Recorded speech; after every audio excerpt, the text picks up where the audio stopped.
Hello everyone, welcome to Padmini Deepa class. ಬೆಳಗ್ಗೆನೆ dry fruit juice ಮಾಡಿ ಅತ್ತೆ ವಂಶಕ್ಕೆ ಕೊಟ್ಟು, ಆಮೇಲೆ ಪೂರಿ ಚೆನ್ನ ಮಸಾಲ ಮಾಡಿದ್ರು ಅತ್ತೆ. ಅದನ್ನು ತಿಂದ್ಕೊಂಡು ನಾವು ನನ್ನ ಕೊಲೀಗ್ಸು ಹೋಗಿದ್ದು ಪ್ರತಿಭಾ ಕಾರಂಜಿಗೆ, ಮೈಸೂರು ಲಯನ್ಸ್ ಸ್ಕೂಲ್ಗೆ. ಸೊ ನಾವು ಅಷ್ಟು ಜನ ಜಡ್ಜಾಗಿ ಅಲ್ಲಿಗೆ ಹೋಗಿದ್ವಿ. ಇನ್ನು ಬೇರೆ ಸ್ಕೂಲಿಂದನೂ ಜಡ್ಜಸ್ಸು ಬಂದಿದ್ದರು, ಮಕ್ಕಳು ಕೂಡ ಪಾರ್ಟಿಸಿಪೇಟ್ ಮಾಡೋಕ್ಕೆ ಬಂದಿದ್ದರು. ನಾನು ಒಂದು ಚಿಕ್ಕ ಮಕ್ಕಳದ್ದು ಫ್ಯಾನ್ಸಿ ಡ್ರೆಸ್ಸು ತುಂಬ ಚೆನ್ನಾಗಿ ಹಾಕ್ಕೊಂಡಿದ್ರು, ಅವ್ರದ್ದೆಲ್ಲ ಕ್ಲಿಪ್ಸ್ ತೊಗೊಂಡೆ. ಹಾಗೆ ನಂದು ಜಡ್ಜ್ಮೆಂಟ್ ಇದ್ದಿದ್ದು ಜಾನಪದ ನೃತ್ಯದಲ್ಲಿ.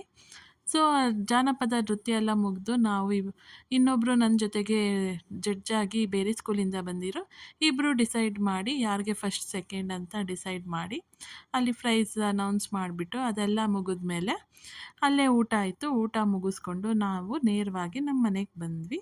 ಸೊ ಇದಾಗಿತ್ತು ಇವತ್ತಿನ ಲಾಗು. Thank you so much.